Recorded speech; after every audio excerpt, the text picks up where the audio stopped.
오늘 우리가 연구하고자 하는 말씀의 제목은 하나님에 대한 오해와 진실. 먼저 우리 하나님에 대해서 우리 사람이 무엇을 알 수 있겠습니까? 단지 우리 하나님께서 우리에게 제시하신 그대로 여기의 말씀처럼 네가 하나님의 오묘를 어찌 능히 측량하며 전능자를 어찌 능히 온전히 알겠느냐라고 하셨지요. 오묘한 일은 우리 하나님 여호와께 속하였거니와 나타난 일은 영구히 우리와 우리 자손에게 속하였나니 이는 우리로 이 율법의 모든 말씀을 행하게 하심이니라 라고 하셨습니다. 하나님께서 이 성경 66권을 주신 이유는 이것을 잘 깨닫고 하나님의 뜻이 무엇인지 그대로 행하게 하시려고 보여주신 거예요. 그런데 똑같은 주제를 놓고도 왈가왈부하면서 이쪽이냐 저쪽이냐 하는 일들이 그동안 이 기독교 역사 가운데 왔었습니다. 그래서 우리의 태도는 어떠한 태도로 하나님의 말씀을 봐야 할까요? 베레아 사람은 데살로니가에 있는 사람보다 더 신사적이어서 이 더 신사적인 이유가 나오죠. 그냥 그들은 말씀을 받지 않았어요. 간절한 마음으로 말씀을 받고 또한 이것이 그러한가 하여 날마다 성경을 상고하였다 했습니다. 특별히 우리가 구원에 관한 그 주제들, 성경에 여러 말씀들이 많이 있어요. 특별히 이 사사기 같은 경우를 볼 것 같으면은 이 사사기는 아주 어두운 시절의 그 역사가 나오지요. 그래서 거기 있는 말씀 그대로 쫓아했다가는 그냥 완전히 큰일 나요. 사사기에 있는 아니면 성경에 아주 무서운 일들이 많이 일어납니다. 어떻게 성경에 이런 거를 왜 기록했을까? 기록하신 이유가 있어요. 사람이 하나님을 떠나서는 얼마나 이렇게 어두운 가운데 나락으로 떨어질 수 있는가를 보여주시기 위해서 그냥 있는 그대로 기록하여 놓았습니다. 그런데 우리가 그런 말씀만 놓고 성경을 이제 보기 싫다 이렇게 하면 안 돼요. 왜냐하면 이 창세기부터 계시록까지 특별히 창세기하고 계시록은 너무나 중요한 책이에요. 왜냐하면 창세기에는 창조가 나오고 또 타락이 나오고 그 다음에 계시록 마지막 부분은 이제 하나님께서 다시 회복을 시키셔서 재창조하시고 하나님의 백성들을 구원하시는 아름다운 장면이 있습니다.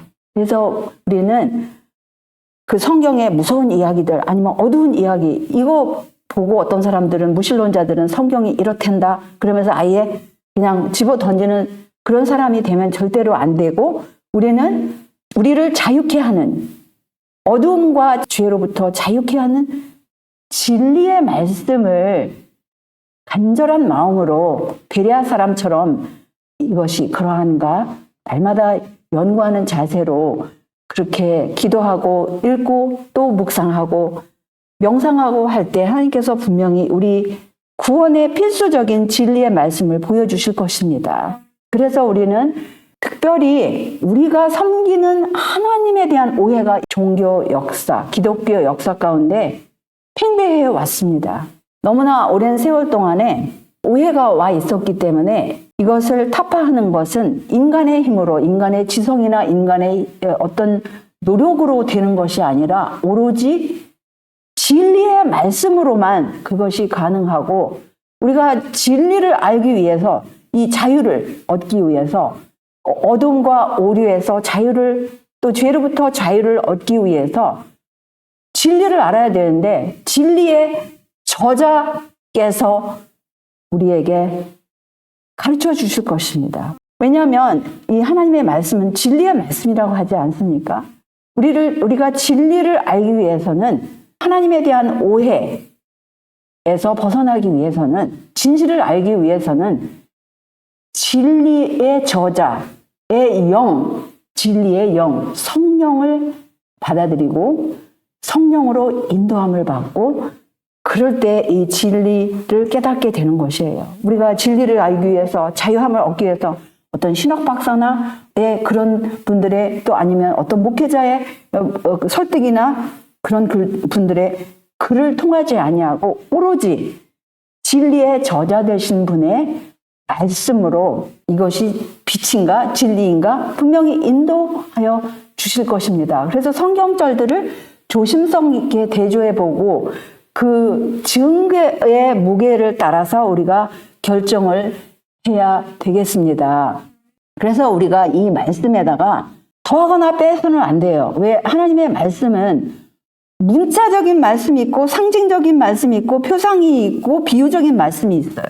그래서 우리는 비유의 말씀을 이것을 더 확실히 깨닫게 하기 위해서 앞뒤 본문을 잘 봐야 되고 또 다른 성경절에서 비교를 해야 되고 그런데 어떤 성경절들은 문자적이에요. 그래서 우리는 이 말씀에 더하거나 빼는 자는 여기서 거짓말쟁이가 되는 거예요. 그래서 우리가 거짓말쟁이가 되지 않기 위해서는 우리 일상생활에서도 거짓말하면은 절대로 안 되죠. 하나님의 계명 가운데 이웃에게 거짓 증거하지 말라고 하였잖아요. 더더군다나 하나님의 말씀을 놓고 거짓말을 하면 더 큰일이죠. 우리 하나님의 말씀 가운데 구약에서 신약, 창세기에서 또 계시록까지 가장 중요한 맥이 있습니다. 구원의 계획이에요. 구속의 경륜입니다. 이것을 창세기에서도 말씀하셨고 또한 이 소선지자에서도 말씀하셨습니다. 이 두 사이에 평화의 의논이 있겠다고 하셨어요. 두 사이에. 그 평화의 의논은 구속의 계획인데 분명코 여기서 말씀하시기는 창세 전부터 이 두 사이에 세우신 계획입니다. 그 계획을 우리 예수님께서 더욱더 분명하게 말씀을 하신 성경절이 성경에서 가장 중요한 성경절, 우리 구원의 필수적인 성경절이 바로 이 니고데모에게 하신 이 구원의 계획을 창세기에서 하신 말씀을 여기서 되풀이를 하고 계시는 거예요. 하나님이 세상을 이처럼 사랑하사 독생자를 주셨으니 이는 저를 믿는 자마다 멸망치 않고 영생을 얻게 하려 하심이라. 창세기 3장 15절에서 그 여자의 후손이 그 뱀의 머리를 상하게 하려는 그 구속의 계획, 창세 전부터 세우신 계획을 여기서 분명하신 말씀으로 이 니고데모에게 뿐만 아니라 그 구원의 계획을 받아들이고자 하는 모든 사람들에게 명명백백하게 이렇게 말씀하셨습니다. 이 말씀은 비유도 아니고 표상도 아니고 상징도 아니고 뭐예요? 문자 그대로예요. 더하거나 빼서는 절대로 안 되는 말씀입니다. 하나님 아버지께서 죄 지은 죄인들을 위해서 선물이 있는데 그 선물이 바로 독생자라는 거예요. 독생자 되신 분이 어떤 사람들은, 어떤 신학자들은 이 세상에 인성을 쓰셨을 때 독생자가 되었다 이렇게 표현하시는 분들도 있어요. 그게 아닙니다. 이미 독생자이셨기 때문에 그 독생자를 주실 수가 있지. 우리 선물을 줄 때 어떤 사람에게 우리 앞에 우리가 선물을 주고 싶은 사람에게 선물을 줍니다.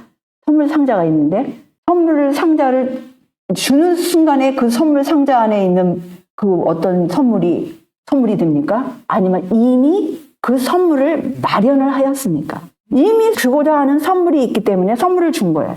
이미 독생자이시기 때문에 주신 거예요. 인성을 쓰셨을 때 독생자가 되었다라는 건 이건 인간의 해석입니다. 절대로 아니에요. 문자적인 거예요. 이거를 깨닫지 못하면 구원의 계획에서 입문을 아직 하지 못한 거예요.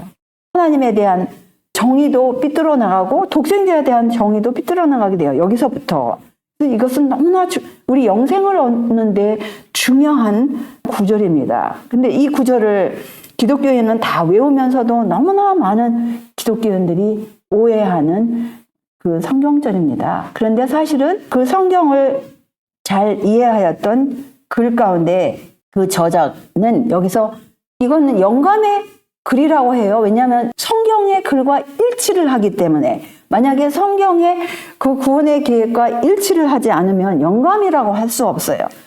근데 많은 경우에 있어서 이 저자를 놓고 또한 오해가 있습니다. 일반 기독교에서 성경을 놓고 오해가 있고 또 많은 사람들이 이 저자의 글을 놓고 오해가 많이 있어 왔는데 이 성경에는 모든 의미가 밝혀져 있고 주어진 모든 교훈이 이해하기 쉽다고 하였어요.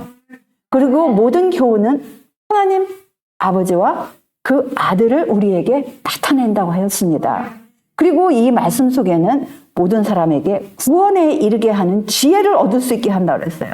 그리고 그 말씀 가운데 구원의 과학이 분명히 밝혀져 있다고 하였습니다. 그래서 우리가 구원을 받기 위해서 오류에서 어두움에서 구원을 받기 위해서는 성경을 참고해야 돼요. 다른 어떤 신학자의 글이 필요 없어요. 성경 자체를 참고해야 합니다. 왜냐하면 그 성경은 하나님께서 영혼에게 말씀하시는 음성이기 때문에 그렇습니다.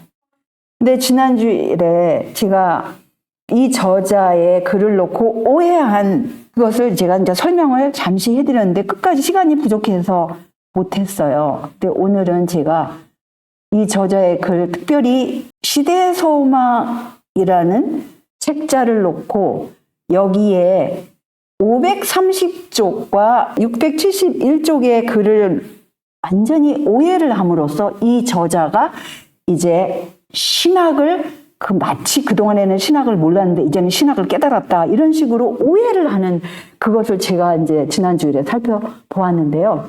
구속의 경륜 계획은 아담이 타락한 후에 세워진 사후 고안이 분명히 아니었어요. 이것은 영세 전부터 이것을 평화의 인원이 이 두 사이에 있으리라는 그거를 지금 설명하는 거예요. 그런데 그 다음 것이 더 분명하게 그 평화의 인원이 이 두 사이에 있으리라는 이것을 이제 분명하게 좀 말씀을 하시는데요. 태초부터 하나님과 그리스도는 사탄이 반역할 것과 그 반역자의 기만적인 권세를 통하여 인류가 타락할 것을 아셨다 했어요. 그래서 하나님께서 죄가 존재하도록 정해놓지 않으셨어요, 분명히. 그런데 그 죄가 존재할 것을 미리부터 전지전능하신 하나님께서 내다보시고 그 두려운 비상사태를 위해서 대비책을 세워놓으신 것이 바로 요한복음 3장 16절이라는 거예요. 이 평화의 의논이 이 두 사이에. 그래서 하나님께서 그분의 독생자를 희생하시기로 그렇게 언약을 하신 거예요. 독생자도 거기에 대해서 동의를 하시고 기쁨으로 동의를 하시고 하나님께서도 그거를 그 힘들고 아주 너무나 힘든 그 희생을 허락을 하신 거예요. 그런데 지금 똑같은 책자입니다. 똑같은 저자예요. 시대의 소망 530쪽과 671쪽에서 오해한 그것을 여기서 풀으십시오. 여기서는 하나님과 그리스도는 사탄이 반역할 것을 아셨다고 했어요. 만약에 그 오해하신 분들이 여기서 어떻게 오해를 하였냐면은 또 다른 분이 계시다. 하나님의 성령이 성령 하나님이래요.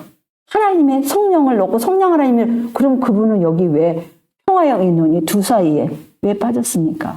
나중에 이제 더 우리가 자세히 살펴보겠습니다. 또 여기 똑같은 책이에요. 하나님과 그의 거룩한 천사들은 십자가 곁에 계셨다 그랬어요. 예수님께서 십자가에 돌아가실 때 하나님이 계셨어요. 그 하나님을 더 분명하게 여기서 누구라 그러냐면 아버지께서는 아들과 함께 계셨으나 그분의 임재는 나타나지 않아요. 왜냐하면 하나님의 임재가 만약에 나타났더라면 번갯불보다 더 무서운 하나님의 소멸하는 불이 거기 있는 모든 사람들을 다 소멸하였을 거예요. 숨기셨어요. 구름으로 어두움으로 숨기셨어요. 우리 예수님께서는 아버지의 임재, 그 임재에서 오는 위로를 받지 못하였습니다. 예수님께서는 홀로 포도즙 틀을 밟으셨다고 했어요. 태초에 아버지와 아들은 창조 사업을 마치신 후에 안식일에 쉬셨다고 했어요. 창조 사업을 마치신 후에 안식일에 언제 쉬었어요? 창세기 2장 1절에서 3절에 보면 창조를 다 하신 다음에 쉬셨다고 그랬잖아요. 근데 창조 사업을 누가 하셨는가? 아버지와 아들 어디에 그 말씀이 있습니까? 히브리서 1장 1절 2절에 있어요. 창조에 관여하신 분들. 히브리서 1장 1절 2절에. 그 다음에 쉬셨어요. 이거 다 성경에 있는 말씀을 그대로 반영하였기 때문에 영감의 저자라고 합니다. 그런데 이 똑같은 책 시대의 소망 그거를 놓고 여기서는 명백하게 지금 769쪽에는 아버지와 아들 언급해요. 근데 이 오해하시는 분들은 530쪽하고 671, 과거에도 그걸 봤고 어떤 신학자가 보고 깜짝 놀랐다. 이렇게 하면서 오늘날도 그래서 그렇다. 그러면서 오해를 하고 끝까지 오해하기를 고집하는 분들이 있는데 이번 기회에 그 오해에서 벗어나시기를 간곡히 부탁드립니다. 미래에 대한 약속은 하늘 거민들의 눈에 영광스러웠다. 회복된 창조물, 즉 구속받은 인류는 죄를 정복했으므로 다시 타락할 수 없을 것이다. 하나님과 천사들은 이것이 그리스도께서 이루신 사업에서 흘러나오는 결과임을 보았다라고 하였습니다. 그리스도께서 십자가에 돌아가셨을 때 끝까지 무서운 어두움의 시간을 참으시고 다 이루었어요. 구원의 계획에 그 사탄의 머리를 상하기 위해서 끝까지 그 고통의 시간을 견디셨답니다. 그래서 여기뿐만 아니라 또 앞으로 있을 세상, 매 월삭과 매 안식일에 지금 누구에게 즐거운 예배를 드립니까? 하늘과 땅은 매 안식일 함께 찬양하고 구원받은 민족들은 하나님과 어린 양에게 즐거운 예배를 드릴 것이다.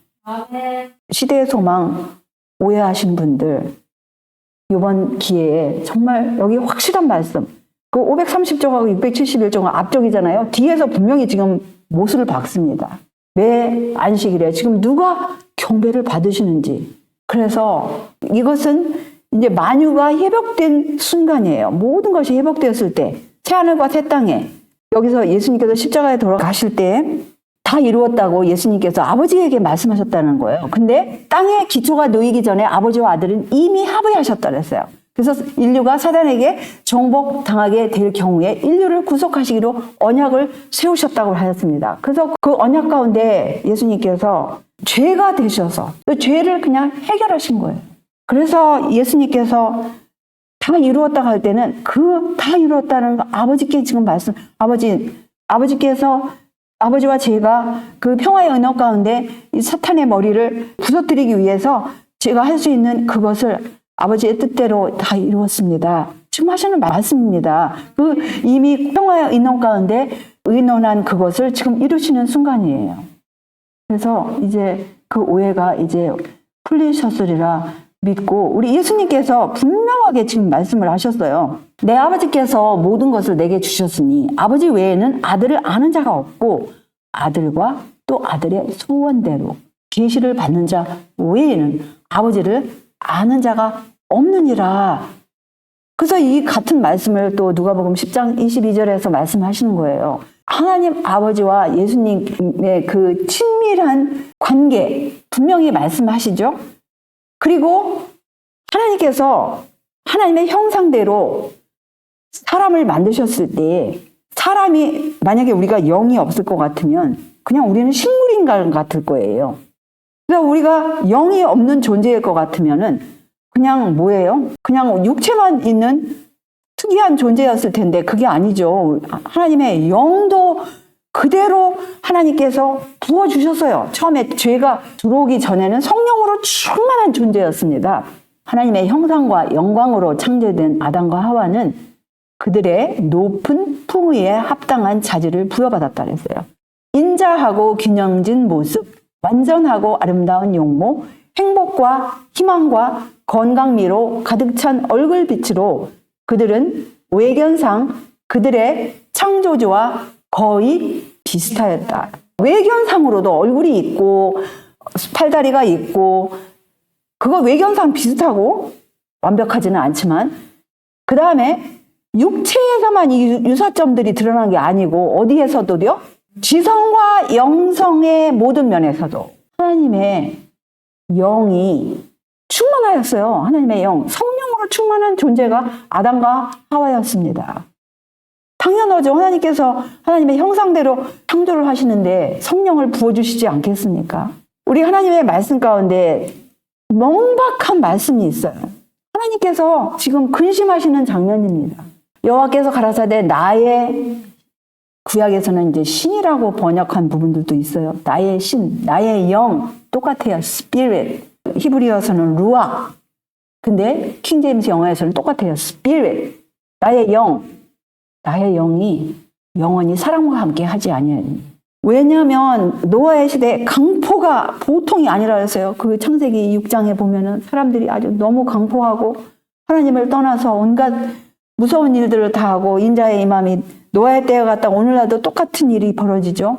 그래서 하나님께서 함께 하실 수 없는 상태가 된 거예요. 그래서 나의 영이, 하나님은 거룩하신 분이기 때문에 그분의 거룩한 분의 영이다 해서 성령이죠. 사람의 사정을 누가 제일 알겠어요? 그 사람보다도 더 잘 아시는 분은 하나님이시고, 사람끼리에 비교했을 때 그 사람 속에 있는 것은 그 사람이 알아요. 제일 잘 알아요. 물론 하나님은 위에서 그 사람의 동기까지, 사람은 자기를 기만할 수도 있고 자기를 속일 수도 있지만 하나님은 그 동기를 다 아시고 보시고 다 알아요. 근데 하나님의 사정을 누가, 여기 지금 비교하는 거예요. 자기 자신에 있는 영이 자기 자신을 제일 잘 안다. 이것처럼 하나님의 사정도 하나님의 자신의 영이 제일 잘 안다. 이걸 지금 말씀하시는 것입니다. 하나님의 사정도 하나님의 영 외에는 아무도 알지 못하는 거예요. 지금 하나님의 영이라고 했어요. 성령을. 근데 그 영이 우리 다른 곳에서도 나의 영, 나의 신, 지금 반복해서 여러 군데 나옵니다. 나의 신을. 우리 예수님에게 나의 영을, 하나님과 예수님이 하나 될 수 있는 것은 나의 영을 주었기 때문에 예수님이 그냥 다른 영이 없어요. 오로지 아버지의 성령만 충만하였어요. 아버지와 하나 될 수 있는 유일하신 분, 나와 아버지는 하나다. 요한복음 10장 30절에 분명히 말씀하셨죠. 아버지의 영을 받았기 때문에. 근데 그 똑같은 영을 정말 가라고, 아주 그냥 목이 말라서 가랄 때처럼 가란 영으로, 그렇게 갈급한 영혼에게, 온유 겸손한 영혼에게, 찾고 찾는 영혼에게 아버지의 영, 나의 영을 주시겠다라는 거예요. 그 나의 영을 또 뭐라고 표현을 하셨냐면은, 하나님의 영, 그리스도의 영, 같은 영이잖아요. 그래서 성령이 하나라는 거예요. 참교회의 지체가 하나이고 또 성령이 하나예요. 참교회의 지체는 하나예요. 머리 되신 분은 그리스도시고 성령이 하나. 그 성령이 바로 하나님의 영, 그리스도의 영으로 표현이 된 거예요. 근데 성령이 분명히 하나라고 하는데 성경에서는 하나님의 7영으로 표현했는데 그 하나님의 7영을 지금 누가 가지셨습니까? 예수님이 가지셨어요. 사대교회 계시록 3장 1절은 예수님이 말씀하시는 거예요. 하나님의 7영과 7별을 가진 이 예수님께서 7뿔과 7눈, 하나님의 7영, 일찍 죽음을 당한 것 같은 분, 하나님의 어린 양이 누굽니까? 바로 예수님이잖아요. 예수 그리스도잖아요. 그분께 전지전능하신 하나님의 영이 지금 회복된 장면입니다. 성령은 하나인데 하나님께서 전지전능하시고 무소부재하실 수 있는 그 속성이 바로 하나님의 그 영, 무한대의 영으로, 하나님의 7영으로 지금 온 세상을, 온 우주를 내다보시고 하다못해 인간 사이에서 우리의 앉고 일어섬을 다 아신다고 시편 기자 다윗은 내가 주의 신을 떠나 어디로 가며 주의 앞에서 어디로 피하리까. 하나님의 영이 있는 곳은 주님의 임재가 그냥 가득한 곳이에요. 그래서 이 하나님의 말씀을 참 잘 이해를 해야 합니다. 분명히 말씀하셨죠. 하나님의 일은 힘으로, 인간의 힘으로, 능으로 되는 게 아니고 오직 나의 영으로, 나의 신으로, 나의 영으로 된다고 하였습니다. 그 나의 영으로. 우리가 구원을 받기 위해서 무엇을 받아야 합니까? 새 영을 받아야 돼요. 새 마음을 받아야 돼요. 근데 그 새 영, 새 마음이 무엇입니까? 나의 영, 나의 영을 내 종, 하나님의 아들에게 주신 그 영을 너희들에게도 주고 너희 자손에게도 주겠다. 근데 왜? 내 율례를 행하게 하리니. 하나님의 영을 받지 아니하면, 진리의 영을 받지 아니하면 하나님의 계명을 지킬 수가 없어요. 계명을 깨달을 수도 없어요. 그렇기 때문에 하나님의 영, 나의 영, 내 신을 너희 속에 두어 너희로 내 율례를 행하게 하리니 나의 영을 받으라는 거예요. 그래서 그 영을 받을 때에 자유함이 있어요. 죄로부터. 주의 영, 그의 영. 여기서는 또 뭐라고 표현하셨냐면은 주는 그 영이시니. 아예 그냥 여기는 직접적으로 표현을 하셨어요. 주님이 누구예요? 바로 우리 주 예수 그리스도잖아요. 그 영이다. 왜냐하면 그 주님께서는 영으로 지금 세상 끝날까지 항상 함께 하시지 그 육체로 함께 하시는 그분이 우리가 모든 사람에게 임할 수가 없는 거예요. 그 영으로 그저 그 영 하나님이 오른손으로 예수를 높이심에 그가 약속하신 성령을 아버지께 받아서 너희 보고 듣는 이것을 부어주셨느니라 라고 하셨어요. 그래서 주심하고 약속하신 그 영, 준비된 영혼들에게 지금 이른비 성령을 받는 그 장면입니다. 그래서 이 성경에는 보혜사라는 단어가 신약 성경의 파라클레토스가 여기 4번 나와요. 여기서는 보혜사라고 했어요. 영원토록 너희와 함께 하겠다. 그리고 그가 와서 너에게 모든 것을 가르치시고 내가 말한 것을 생각나게 하실. 근데 그 영은 또 진리의 영인데 아버지께서 나오는 진리의 영이다. 그리고 내가 떠나는 것이 유익이다. 떠나가지 아니하면은 그가 오지 않겠다. 그런데 그 파라클레토스, 보혜사, 이 헬라어는 파라클레토스예요. 그 보혜사의 정체가 바로 요한 1서 2장 1절에서 이 파라클레토스를 적은 사랑의 사도 요한복음의 보혜사의 정체를 아주 그냥 오해할까봐 여기서 분명하게 파라클레토스, 그 누가 죄를 범하면 첫 번째 목적은, 이거 쓰는 목적은 무엇이에요? 죄를 범치 않게 하려고. 근데 만일 누가 죄를 범하면 아버지 앞에서 우리에게 대언자 파라클레토스가 있으니 곧 의로우신 예수 그리스도시다 라고 하시는 거예요. 여기 파라클레토스, 보혜사. 그 앞쪽에서는 파라클레토스를 보혜사라고 설명을 하셨는데 그 여기서는 대언자, 똑같은 단어를 넣고 보혜사, 파라클레토스는 보혜사도 되고 대언자, 바로 보혜사의 정체는 대언자 예수 그리스도다.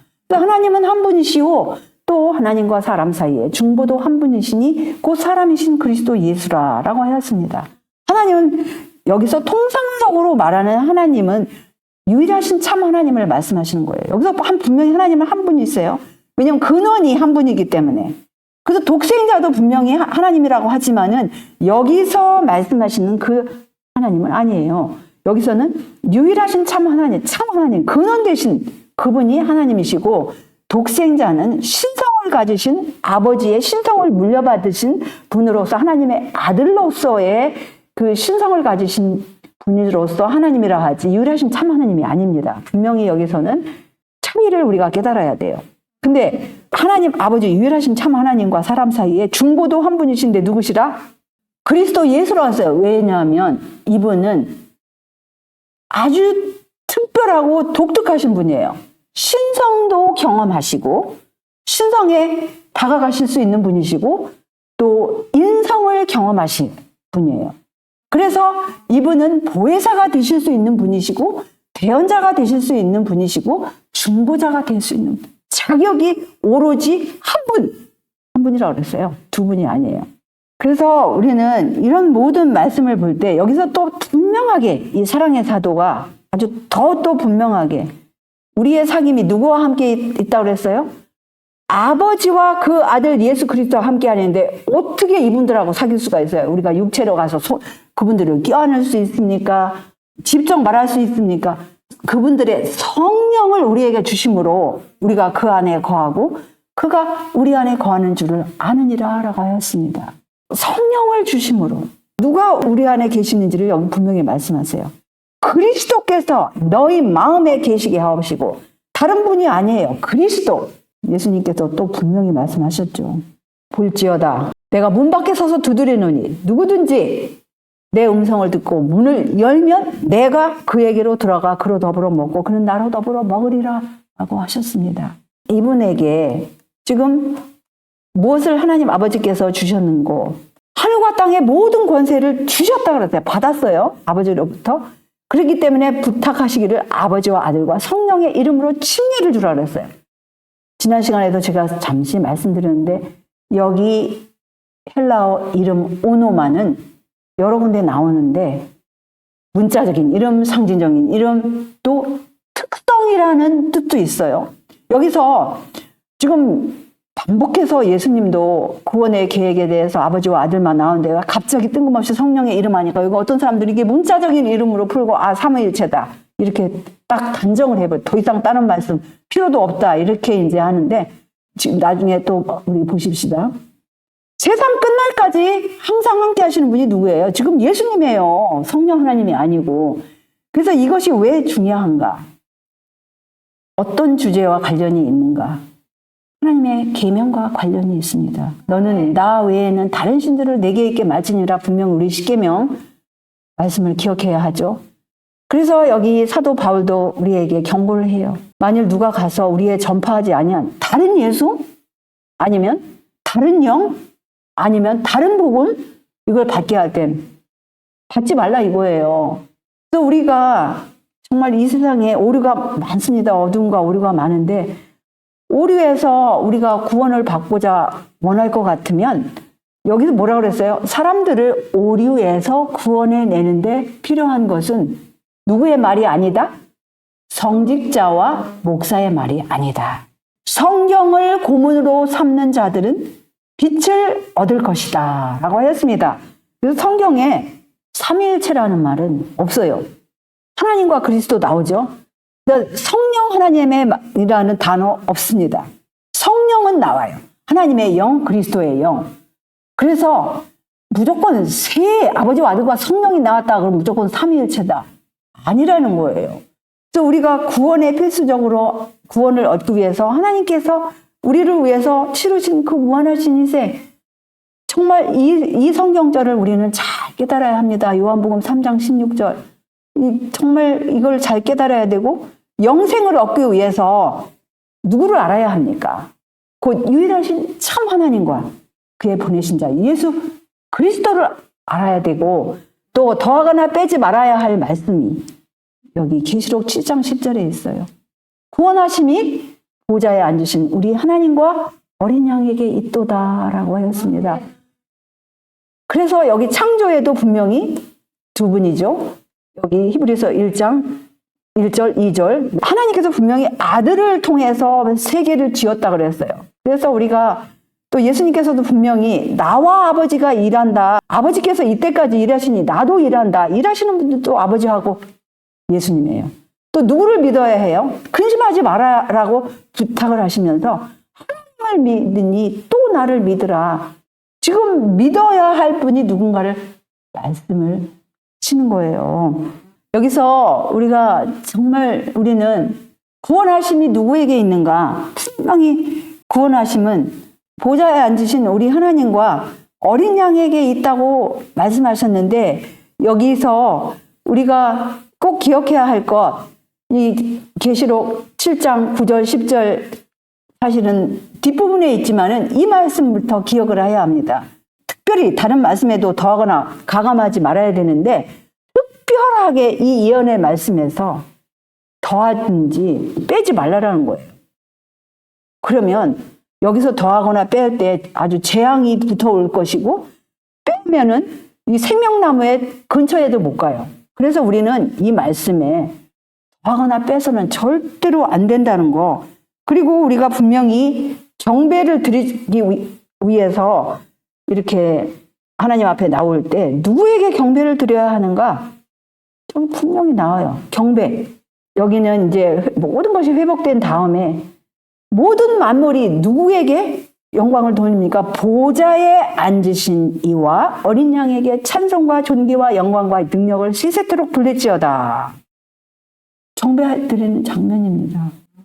그래서 우리는 정말 이 영원한 복음, 그 다음에 이 쇠천사 기별 가운데 영원한 복음이 나오죠. 그 다음에 하나님을 두려워하고 영광을 돌리라고 하고 하늘과 땅과 바다와 물들의 근원을 만드신 이를 경배하라고 그러고 심판할 시간이 이르렀다고 하는데 지금 경배를 기초적으로 누구에게 드려야 할지를 여기서 분명히 말씀하셔요. 그리고 이 계시록에 보면 뒷부분에 보면 21장에도 새하늘과 새 땅을 비추시는 분들이 누구신가, 성전 되신 분이 누구신가를 여기서 분명히 보여주셔. 그 다음에 그 두 분의 보좌, 그 하나님과 어린 양의 보좌, 하나님과 어린 양의 보좌로부터 생명수의 강이 흘러내리는 거예요.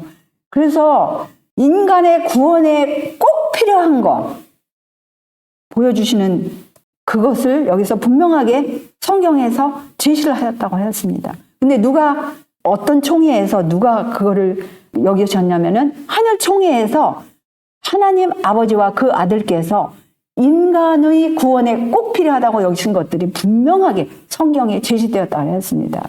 아멘. 분명하게. 이건 1913년에 사람들이 이제 이 저자가 1898년 시대의 소망 그때부터 이제 그 저자가 이제 그때부터 신학을 깨닫고 이제 새로운 신학을 깨달았다. 오해를 여기서 풀어야 합니다. 하나님과 그리스도께서는 사탄의 배도와 배도자의 기만적인 세력으로 말미암아 아담이 타락할 것을 대하여 태초부터 알고 계신 분 하나님과 그리스도예요. 1906년에 쓴 글입니다. 1906년에. 또 물론 그 이전과 이후의 말씀 이런 비슷한 말씀들이 여기저기 있습니다. 그 위대한 희생, 아버지와 아들의 그 위대한 희생은 아무도 몰라요. 가장 높은 천사 가브리엘도 몰라요. 영원이라는 세월을 두고도 우리가 못 깨달아요. 계속 깨달아가는 과정이지만 영원이라는 세월 동안에도 오직 아버지와 아들만 그 높이와 깊이와 길이를 알 수 있다는 거예요. 이런 모든 희생을 통해서 그분들이 정당하다는 것도 밝혀지고 높임을 받아야 하실 분들도 오로지 아버지와 아들만 높임을 받아야 된다 이거예요. 그래서 이 구원받은 백성들이 이거 다 계시록에 입각한 내용이 아닙니까? 계시록 22장에 또 5장에 충성된 일꾼들이 하나님과 어린 양의 보좌 주위에 모일 때에 주어지는 상급은 영광스러울 것이다. 그날에 구속받은 자들은 아버지와 아들의 영광 가운데서 빛날 것이다. 지금 누구의 영광입니까? 누구의 보좌입니까? 두 분밖에 없어요. 이게 다 계시록 22장 또 계시록 전반적으로 나오는 그 내용들입니다. 그리고 1909년에 또 이런 말씀이 있습니다. 오직 하나님과 그리스도만 사람들의 영혼의 대가를 아신다고 그랬어요. God and Christ alone know what the souls of men have caused. 오로지 하나님과 그리스도만 이 사실을 안다라는 거예요.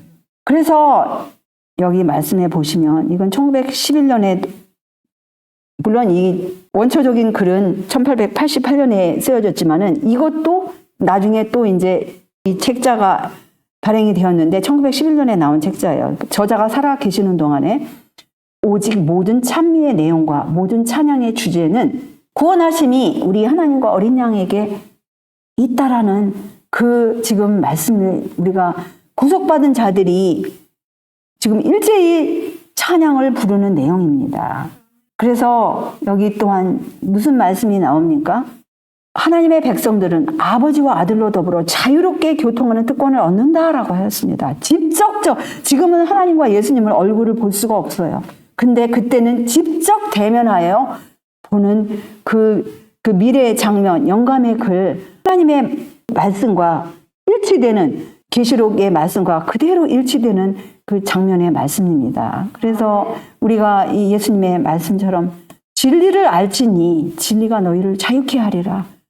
그 진리의 저자 되신 그 말씀에서 또 영감의 글을 통해서 우리가 진리 되신 분 우리 하나님 아버지와 그분의 아들, 그분의 말씀, 그분의 계명을 제대로 알고 또 온전한 회개와 온전한 순종으로 오늘과 내일 영원히 되시기를 바라면서 오늘 말씀을 이곳에서 줄이겠습니다. 아멘. 하늘에 계신 우리 아버지, 우리 하나님의 이 생명의 말씀, 은혜의 말씀, 진리의 말씀을 우리들에게 보여주신 그 크신 사랑과 은혜, 감사와 찬양을 올리옵나이다. 이 지상에서 하나님을 믿노라 하는 백성들 가운데 하나님에 대한 오해가 많이 있어 왔습니다. 그런데 진리의 저자 되신 이 진리 자체가 되신 예수님의 말씀 가운데서 그 진실을 밝히 보여주시니 그 은혜 감사와 찬양을 올리옵나이다.